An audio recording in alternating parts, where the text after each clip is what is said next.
Convidamos agora a presidente da Associação Parkinson Carioca de Fisioterapia, a doutora Vilma Costa Souza, fisioterapeuta, mestre em Psicologia da Saúde da Universidade Gama Filho, doutora em Ciências da Universidade Federal do Rio de Janeiro, presidente da Associação Parkinson Carioca, professora da Universidade Castelo Branco, com o tema Pistas Auditivas Rítmicas na Melhoria da Marcha.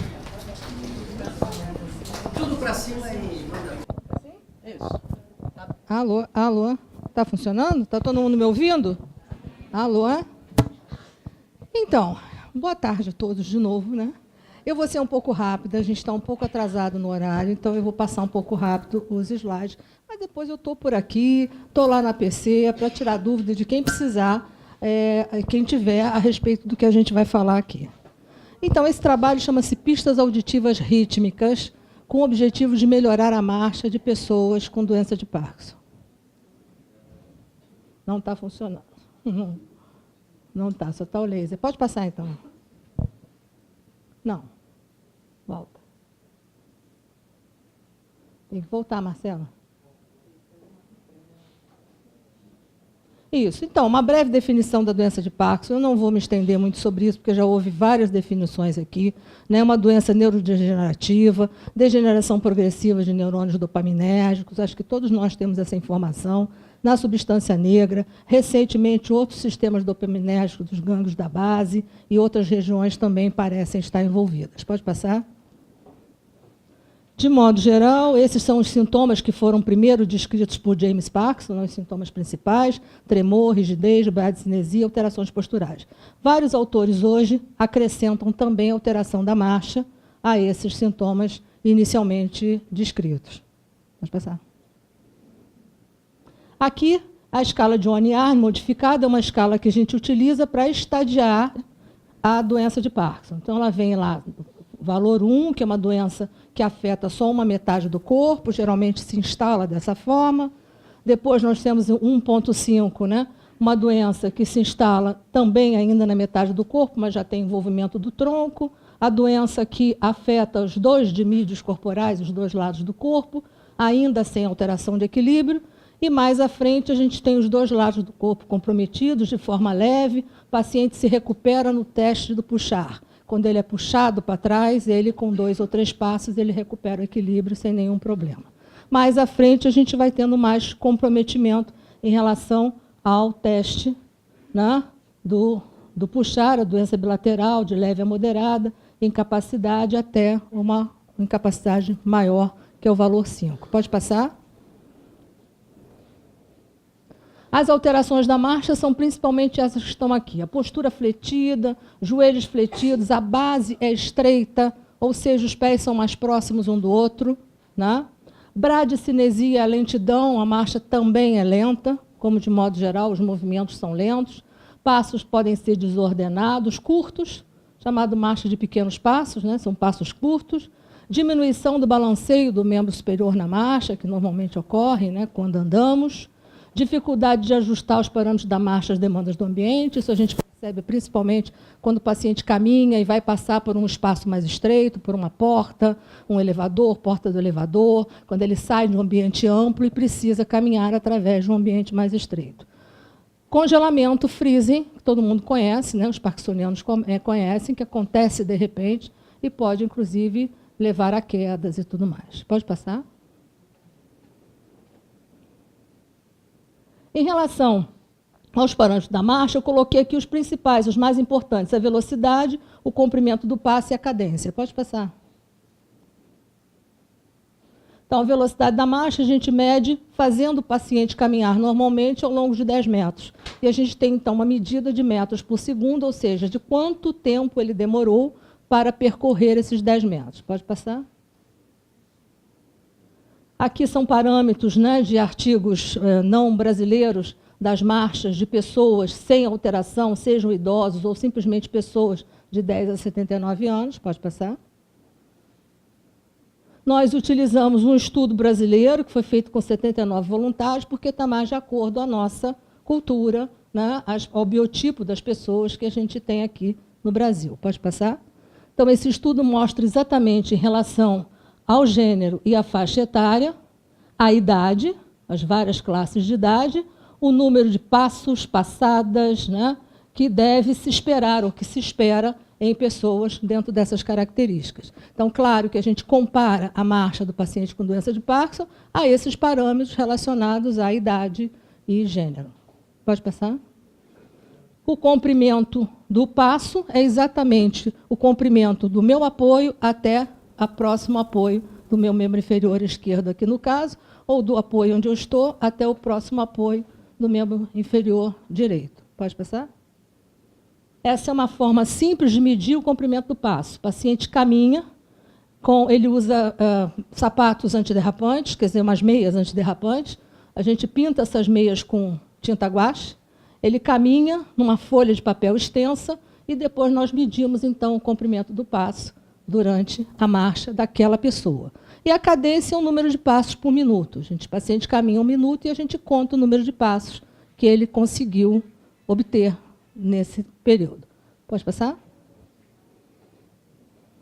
Uma das alterações, né, a habilidade da marcha, ela é baseada em ativação e relaxamento de diferentes músculos. Então, todo o programa de marcha que cada um nós temos, ele tem a ver com relaxamento e contração de músculos durante uma atividade de marcha. Então, nós até sabemos, do ponto de vista de um parâmetro comum a todas as pessoas, quais os músculos que contraem naquela fase ou naquela outra, do apoio, do duplo apoio. A gente estuda muito isso, né? Então, sabemos quais os músculos que contraem, quais os que relaxam, e isso significa um padrão de marcha, vamos dizer, considerado comum à maioria das pessoas.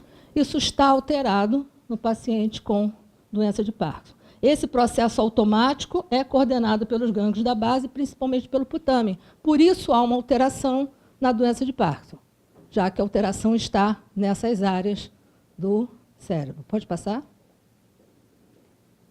Então, o maior problema na doença de Parkinson é a dificuldade de realizar movimentos automáticos. Alterações da marcha são resistentes à medicação. Então, a gente sabe que a medicação não influencia muito na qualidade da marcha dos pacientes, infelizmente. Essa coordenação dos movimentos está alterada pela doença. A sincronia do ritmo interno é deficiente. A gente pode imaginar que todos nós temos um reloginho dentro de nós, que sincroniza os nossos passos e os nossos movimentos automáticos. No caso da doença de Parkinson, a gente tem uma sincronia alterada desse ritmo, e isso vai influenciar diretamente na marcha. Pode passar? A estimulação auditiva rítmica, ela tem a função de dar uma pista externa, já que o reloginho do paciente não está funcionando muito bem, vamos dar a ele alguma coisa que ajude a sincronizar os passos durante a marcha, fazendo com que ele possa andar a uma distância maior, né, com maior eficácia, com menor risco de queda e tudo mais. Então, a função é auxiliar ou substituir esse relógio interno deficiente, dar um time externo, uma marcação externa que vai ajudar na marcha do paciente e facilitar, dessa maneira, a execução de movimentos automáticos. Passa. Esse é um estudo, uma revisão sistemática, um estudo bastante potente, de 24, quer dizer, foram feitos o levantamento do resultado de 24 estudos, 626 pacientes, e o resultado da revisão, que examinou pista tátil, auditiva e visual, são várias estratégias para facilitar a marcha de pacientes com Parkinson, chegou à conclusão que as pistas auditivas rítmicas eram as que melhoraram, de fato, a marcha dos pacientes. Pode passar? Então, aqui só para mostrar o paciente andando, ouvindo música, então não é disso que eu estou falando, eu estou falando dele andar sincronizando os passos com as batidas da música. Em muitos estudos se usa um metrônomo. Nós usamos uma música. Eu vou mostrar já para vocês uma música onde está sincronizado 60, 80 e 120 batidas dentro da música. E o paciente caminha, então, ouvindo ou sincronizando seus passos com essas batidas. Pode passar.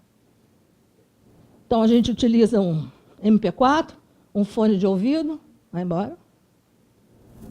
Um protocolo de exercícios. Esse grupo de pacientes, esse trabalho que eu estou apresentando aqui, foi um estudo piloto.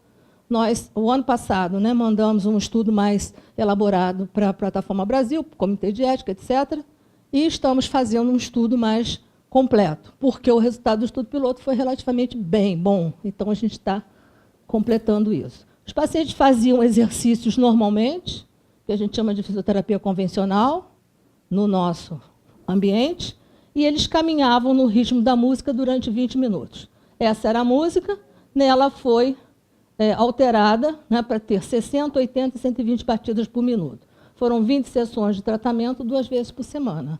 Você minimiza e bota música? É uma música comum de boate, muita gente vai reconhecer, e o mais importante de tudo é que ouvir a música simplesmente não basta. A pessoa precisa caminhar e sincronizar seus passos de acordo com as batidas. E como a batida é variada, né, 60, 80, 120, a pessoa anda mais lento, anda mais rápido, anda de diversos ritmos diferentes.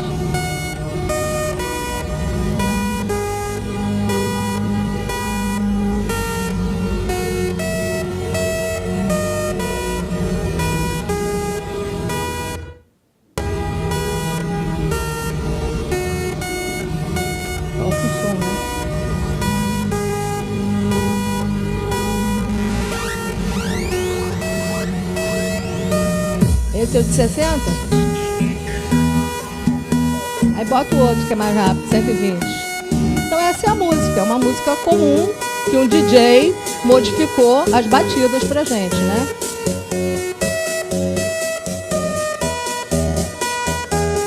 Essa é mais rápida?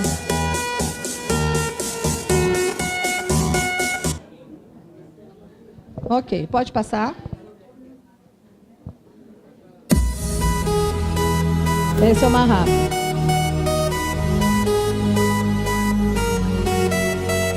Ok.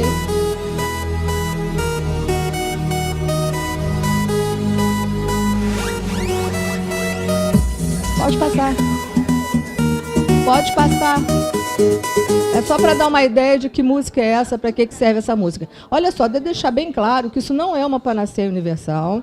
Há vários estudos na literatura mostrando a eficácia desse tratamento. Portanto, eu me baseei nesses estudos para montar um protocolo próximo ao que eu achei que era mais eficaz, mais interessante.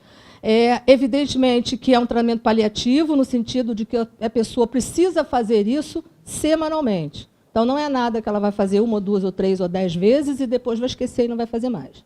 Né? O que os estudos mostram, os nossos resultados também se aproximam desses estudos, que são, inclusive, mais robustos, são controlados, randomizados, não sei o quê, é que a eficácia tem a ver com você fazer isso pelo menos 3 vezes por semana durante 1 hora.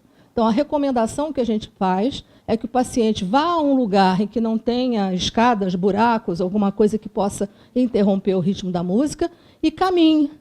Pode ser um shopping mais vazio, num horário mais vazio, ou um campo de futebol em que você tem uma pista que você possa passar em torno dela, ou uma pista de atletismo, desde que ela não seja muito cheia. Sim, tem que ser um lugar que não tenha gente passando e interrompendo, né, a marcha o tempo todo. Então, a eficácia está relacionada a esse tipo de persistência. O que acontece? O paciente mantém um ritmo aumentado da marcha por algum tempo, enquanto faz uso desse tipo de estratégia, e não para sempre. Não. Você tem que andar e sincronizar os seus passos com o ritmo da música. Por isso que eu falei, não é andar ouvindo música. Andar ouvindo música a gente faz todo dia. Então, é andar e dar passos de acordo com as batidas que a música está sinalizando. Então, aqui, ó, esse estudo foi feito na Unifes, em Teresópolis,